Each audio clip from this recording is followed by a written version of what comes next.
These preserved trenches just outside the Belgian city of Ypres form just a tiny part of the vast network of trenches that eventually cut a swathe across Europe from the North Sea right the way down to Switzerland. Clearly, a vast undertaking like this didn't appear overnight.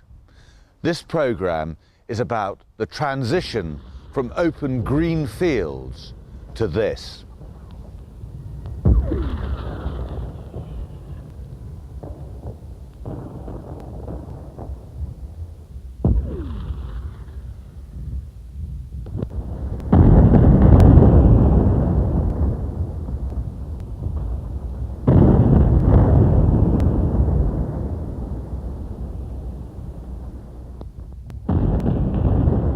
Since the dawn of the gunpowder age in the 15th century, soldiers have been digging trenches for protection from ball, bullet, shot and shell, all fired by an increasing number of progressively more accurate guns and artillery pieces.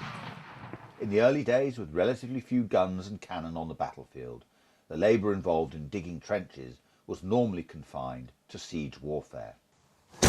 But with the 19th century development in weapons meant that soldiers were not only driven out of brightly coloured uniforms, but also to seek the shelter of field defences, be they dug in the earth or built up with rocks. The manuals published just before World War I contained numerous detailed sketches of how trenches were to be dug. But these same manuals repeatedly stress that resorting to defensive positions was a purely temporary measure. So what was the process that took the armies from manoeuvring across open country such as this to a protracted state that historians describe as trench lock?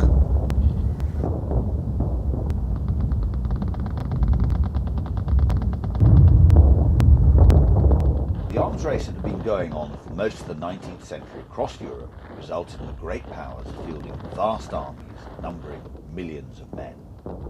This meant that when the two sides had fought themselves to a standstill, there were still sufficient troops to hold a 350-mile front south from the North Sea to Switzerland. With no open flanks to turn, the two sides could only resort to attempting to batter their way through the enemy's defences.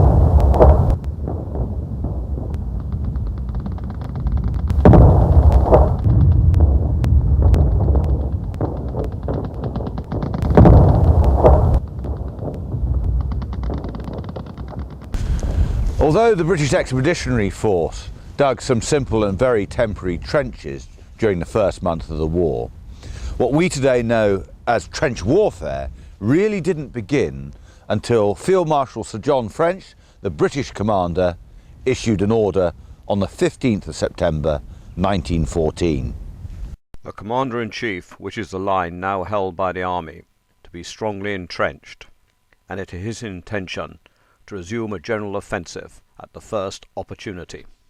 This meant that as the long front solidified, the armies, often at close quarters to each other, usually only a matter of several hundred yards apart, dug in under fire from the enemy. The first trenches they dug were often little more than improvements to the existing features on the battlefield, such as banks and ditches. Where these did not exist, soldiers dug their own shell scrapes and rifle pits for cover from fire.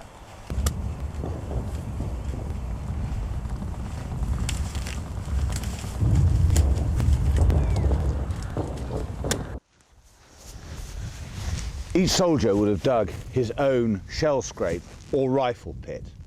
These of course were a temporary measure, and if they were to be in this position for any time at all, then A, they would start to deepen them, and B, with every soldier having a pit in a line, they would start to join them up and the first trench would start to appear. These early trenches were invariably short sections, sufficient for normal defensive purposes, but with machine guns and quick-firing artillery dominating the battlefield, there was to be no immediate resumption of open warfare during the winter of 1914-15. And for reasons of simple practicality and defensibility, the trenches started to be joined up across the front. Communication trenches were dug to give covered access to the front line at all times of the day and night, with the enemy able to launch small-scale surprise attacks that could easily break a single line. Troops in support and reserve progressively dug additional lines, thus giving depth to the defences.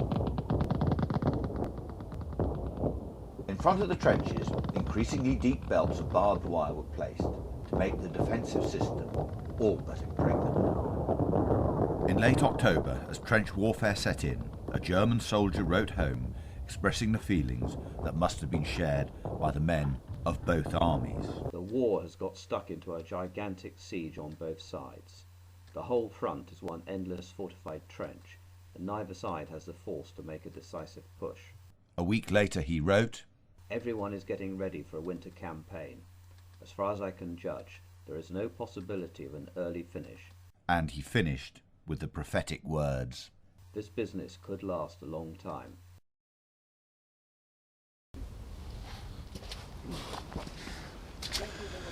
Within a matter of months, open warfare had broken down into the stalemate of trench warfare. And of course this was akin to fighting a vast siege across Europe. It would take the generals, British, German and French, the best part of 4 years and some significant technical developments to break the dominance of trench warfare and to resume open fighting.